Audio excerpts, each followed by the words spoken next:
Halo guys, balik lagi bareng gue Akmal di channel Akhir Cerita. Di video kali ini Akmal akan bahas teori Ultraman Regulus yang namanya sudah tersebar berkat sebuah trademark yang dirilis Suburaya dan Bandai. Kalian udah siap dengan pembahasannya? So langsung aja, ini dia pembahasan teori Ultraman Regulus.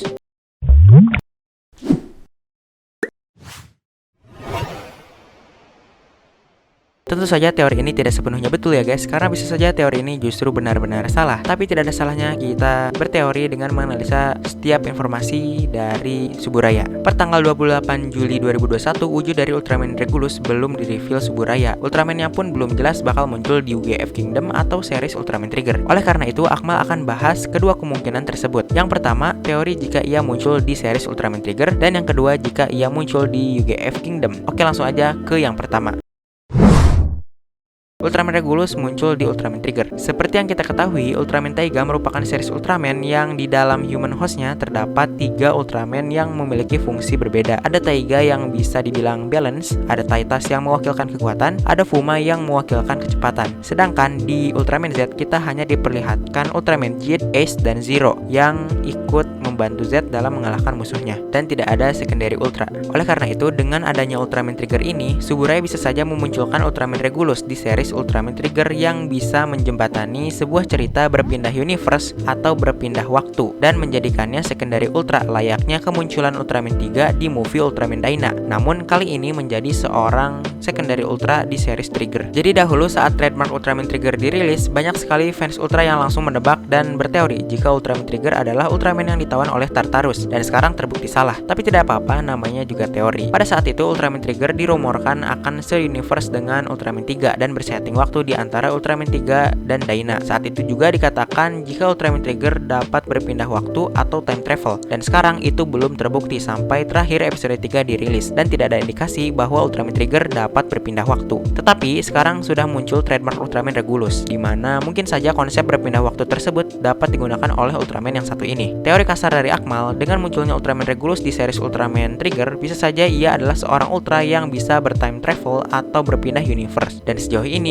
orang yang diyakini berasal dari universe lain adalah Ketua Shizuma. Bisa saja jembatan yang mengatur bertemunya Ultraman 3 dan Ultraman Trigger adalah Ketua Shizuma alias Ultraman Regulus. Untuk teori Ketua Shizuma adalah Regulus bisa kita abaikan karena terlalu ngaco. Tapi kemunculan Ultraman Regulus di Trigger sebagai sebuah jembatan berbagai cerita multiverse maupun time travel itu dapat kita jadikan sebuah kesimpulan sementara dari teori ini. Ultraman Z muncul di seriesnya terlebih dahulu sebagai Ultraman baru. Kemudian ia muncul kembali di UGF TAC yang kemudian menjelaskan mengapa di series Ultraman Z episode 1 Z bersama Zero kejar-kejaran dengan hiu luar angkasa, yaitu karena Z Racer dicuri. Dengan begitu, bisa saja Ultraman Regulus muncul terlebih dahulu di series Ultraman Trigger, kemudian baru muncul di UGF Kingdom untuk melanjutkan cerita UGF.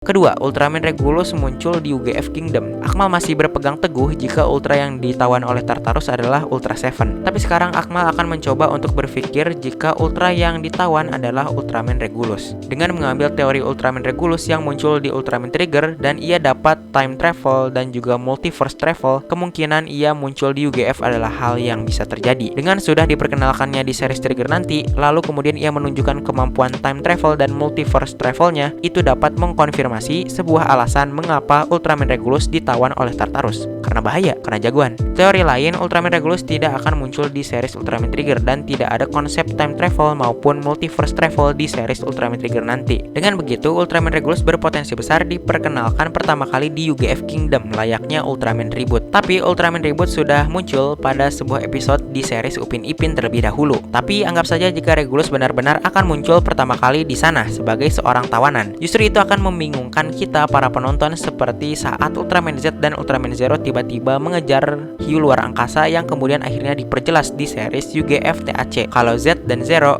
mengejar hiu luar angkasa tersebut karena monster tersebut mencuri Z Racer. Jika memang Regulus akan diperkenalkan di UGF Kingdom, sudah sebaiknya ceritanya beralur mundur lalu maju. Dengan begitu kita akan mendapat kejelasan bagaimana Regulus bisa sampai tertawan Tartarus. Kecuali Ultraman Regulus dimunculkan terlebih dahulu di series Trigger dengan sebuah konflik yang nantinya konflik tersebut dijelaskan di series UGF Kingdom. Dan terakhir dari Akmal, ini hanyalah pikiran selewat saja, tapi akan Akmal kemukakan. Bisa saja Ultraman Regulus akan memiliki seriesnya sendiri sebagai mini series sebelum UGF Kingdom rilis. Dan konflik Regulus nanti dapat dibawa ke series UGF Kingdom sebagai penjelas mengapa Regulus itu tertawan oleh Tartarus. Itu pun jika memang yang ditawan tersebut adalah Regulus. Tapi Akmal tetap sih berpegang teguh jika yang ditawan itu adalah Ultra Seven dan Regulus adalah ultra lain yang mungkin nanti akan membantu dalam proses menyelamatkan atau mengalahkan Tartarus. Dan itu tadi merupakan teori dari Ultraman Regulus. Apabila ada kesalahan dalam teori atau pembawaan Akmal mohon maaf. Mungkin itu saja guys dari Akmal. Untuk kalian yang punya pendapat boleh langsung aja komen di bawah. Terima kasih sudah menonton video ini. Jangan lupa like, comment, share, dan subscribe channel ini. Karena channel ini belum menyentuh 1000 subscriber, tolong bantu Akmal subscribe channel ini. Dan inilah akhir cerita. Ini masih 18 subscriber, bantu dong di subscribe. Ayo.